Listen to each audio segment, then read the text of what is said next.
Paddy, you have a statue of Buddha planted in your garden, overlooking the bay. Mm-hmm. You have it planted there, obviously for some reason.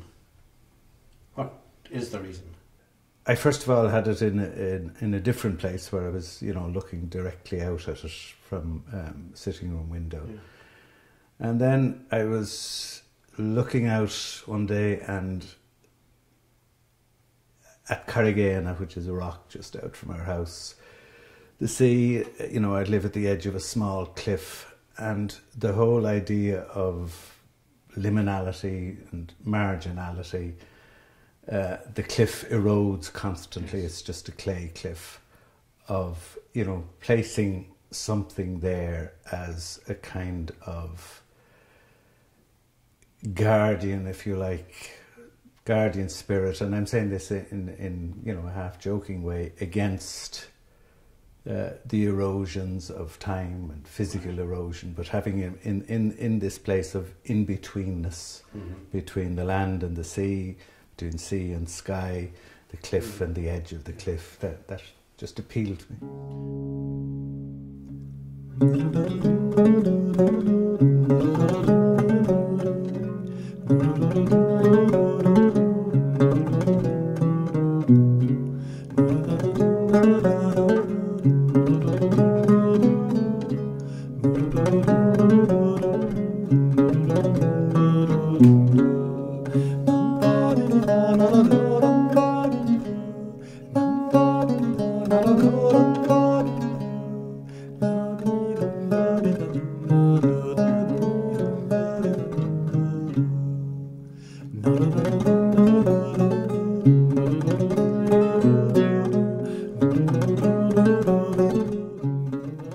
It's to keep the bay level, I joked, as I nudged him into balance at the edge of the cliff, his bland, garden-centre smile facing out to sea and to Carraig Éanna, its silhouetted birds, and its occasional almost strain of old stories recounting themselves among the indifferent heads of seals.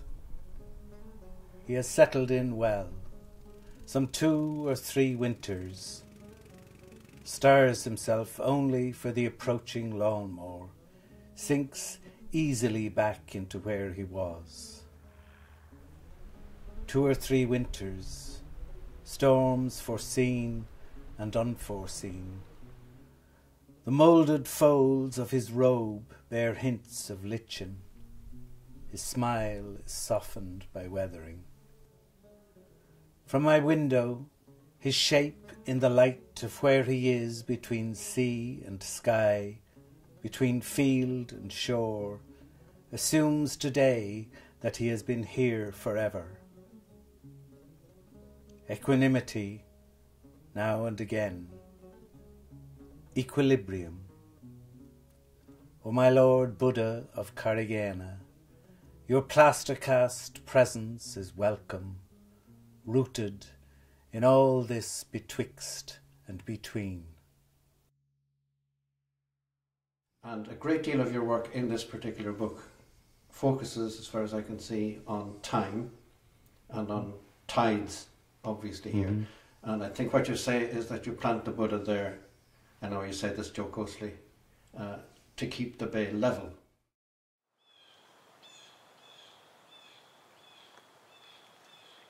We hold our breath, dead still in wonder, as the cock pheasant emerges from the shadow of the hedge, processing across the cut grass towards the edge of the cliff.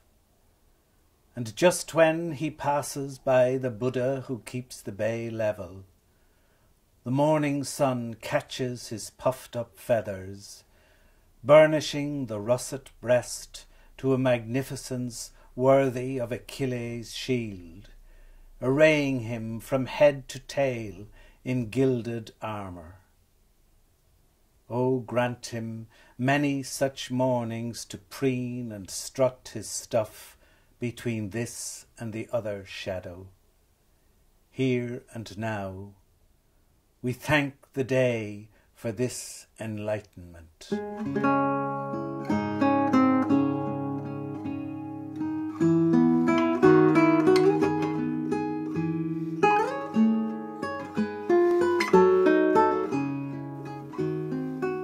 I came to live here almost 40 years ago, I was faced with teaching junior geography, which included things like mountain building, glaciation, and other things I had never studied, even at school. So, by necessity, I began to look at the mountains and valleys which surrounded me in a new way. I soon realised that the village of Waterville was built on a moraine, that the cliff on which my house was built was just the clay scrapings of glaciers which once filled the surrounding valleys. The cliff has for centuries been subject to erosion by the sea, where now there are the stones of a shingle beach. There was once a pine forest which decayed into bog and eventually disappeared into the sea. My own garden has been measurably eroded over the 40 years I have been here.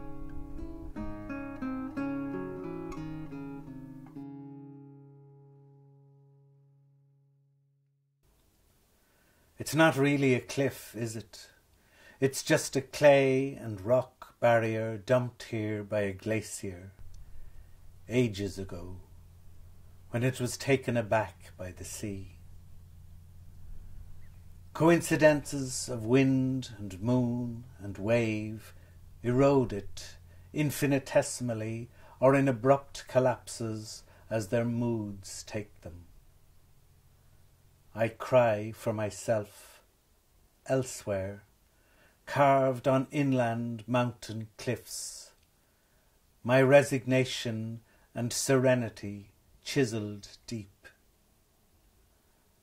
Now I sit here at the edge, and I am afraid.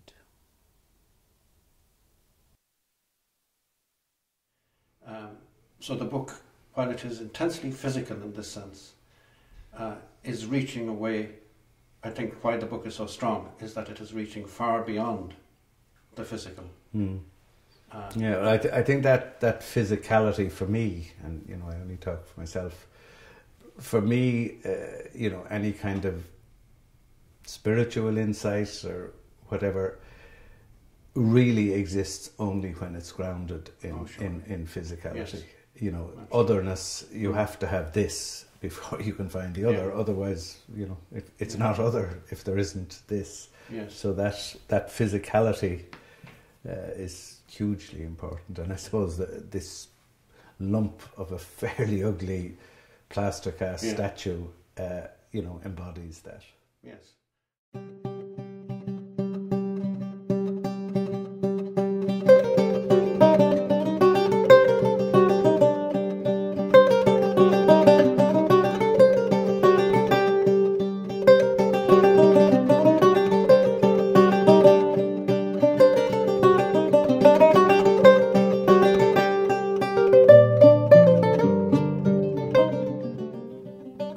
Is this the one you brought back from Nepal? In a rucksack? My half-metre Buddha watched the sea without comment. No, Carraig Éanna, a garden centre. He's plaster-cast, I'm afraid, and mass-produced. In Germany, I think. Deflation, disappointment hung in the air. Awesome, isn't it? Interjected Buddha silently. I mean, like, I find myself all over the place. Just about here, there, and everywhere.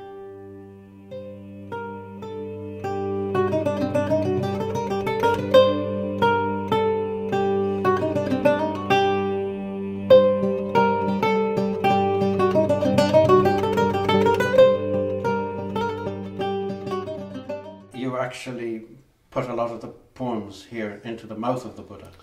Yeah. It is the Buddha that is speaking, but in fact my belief is that it is not the Buddha that is speaking, it's Paddy Bushe that is speaking. So who is this Buddha out there? This is actually Paddy Bushe.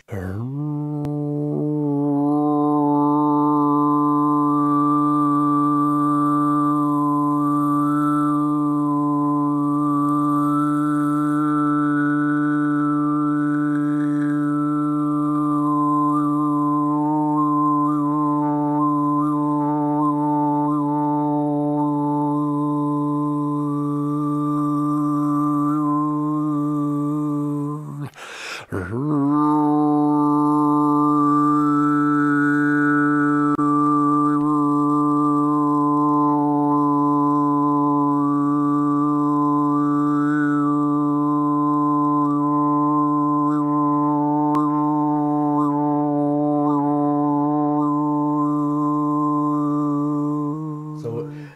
a roundabout way of saying, yes, I used the Buddha as...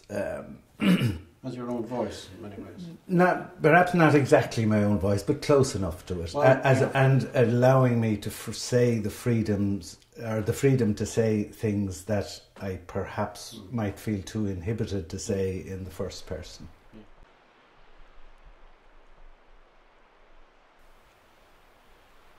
The Barish, they tell me, it's called here, or used to be called. The sudden gleam of mackerel shoaling under a full moon. A phosphorescent swelling. There, then gone. Used to be called, they say, because now there are no fishermen waiting for signs. And there's nobody now, they tell me, who walks the cliff at night and knows how to look for it, or even knows the word. And I think of those high places I have been, where nobody now listens for, or knows the word for that tiny flow of meltwater from the slope above. That means the snow leopard has paused a while and silently passed by. And I feel that the poems that you use the Buddha in do far more than just have this presence between times and tides. I think there is far more to it than just a nice presence out there. And I'm not suggesting a religious motive. I'm suggesting... Yeah, well, when I say it's not religious, what I mean, it's not part of any systematic belief. I don't have a religious belief.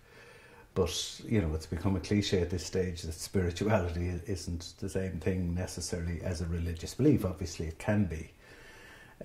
You know, I see spirituality as a consciousness of otherness, a realization that there are things that coexist with the material world.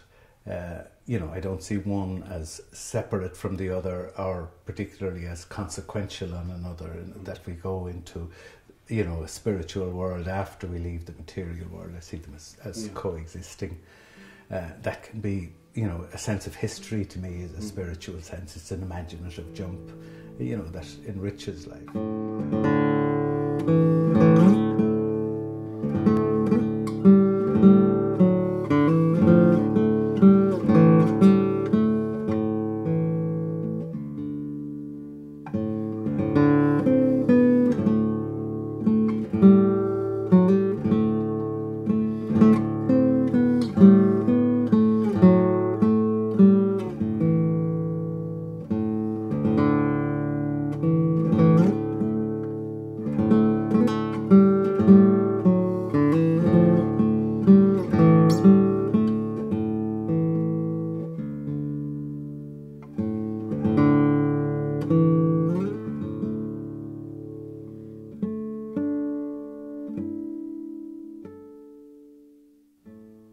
Silhouetted on a ridge, the Coast Guard station across the bay keeps ruined, roofless watch.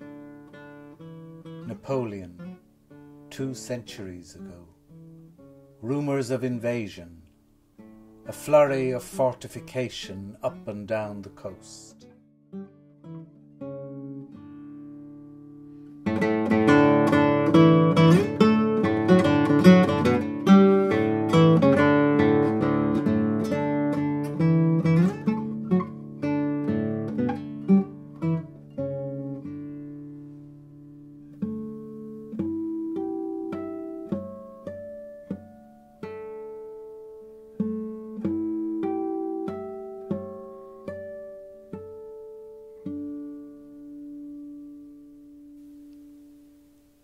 Empty within a decade, it holds no memory now of the other stations, of signal fires and semaphores.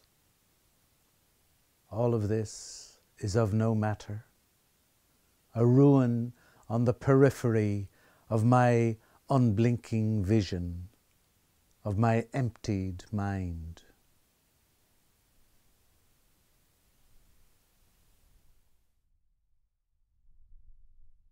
But, you know, for me, those sort of urges they're not focused on anything that's out there. You know, yeah. It's that I put him facing out to sea, but to me that's a kind of mirror that all comes back to me and tries to instill this in me, yes. rather than refer to any external force.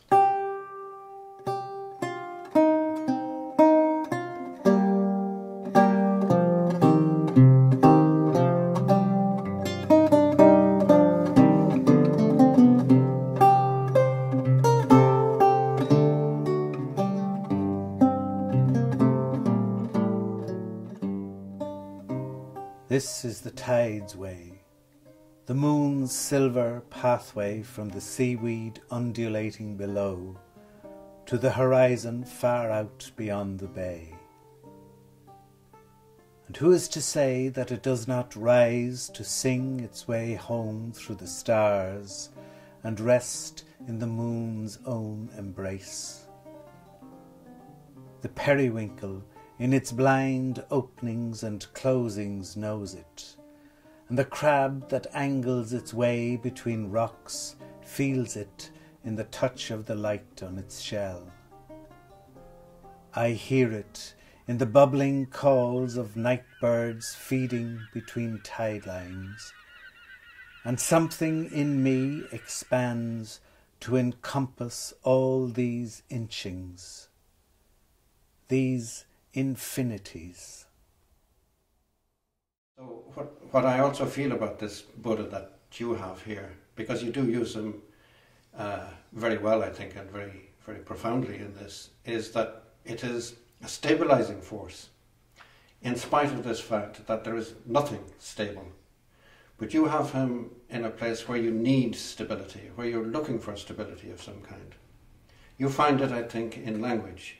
So you associate Amergin with Buddha, and you're looking for the richness and, if you like, come back to this word, stability that language gives. Would that be the case? Yeah, I mean, I don't think your stability is ever something that you're going to find.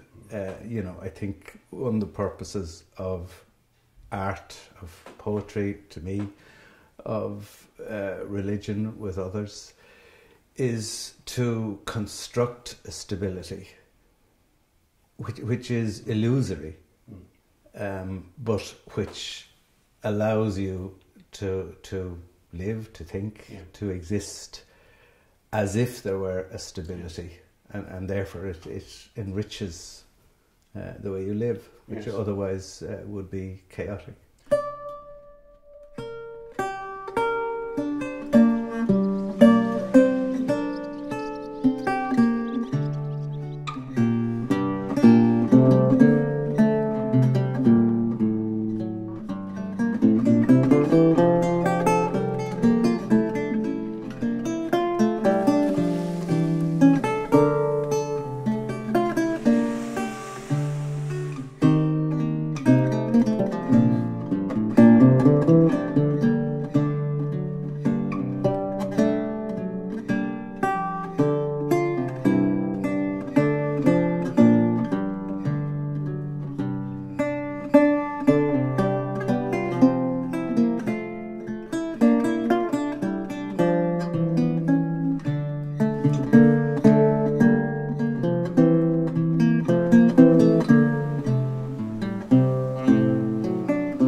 It was, they tell me, just here below on the sand and shingle whose tang has entered my pores, that Amergin beached and stepped ashore and sang the beginning of the story. Just about the time, they say, my own story began, far away under a far inland tree. The words of his beginning have also entered my pores. Am gaeth im muir, am wind on sea, am pound trehan, am wave swelling, am fuim mara, am ocean's voice, am dam shacht nierend, am seven-horned stag, am sheg in Nile, am falcon on cliff, am Carraig Éanna, am sunlit dewdrop, and so much more. I recite them to myself here on the cliff top, easing myself into the place into me, sea, shoreline, mountains, the lake just inland, all the growth, the loss, the comings and goings, stories voiced and unvoiced. How that am exhales itself as my familiar om from every grain, rock and drop and leaf around, and echoes across the bay between headlands.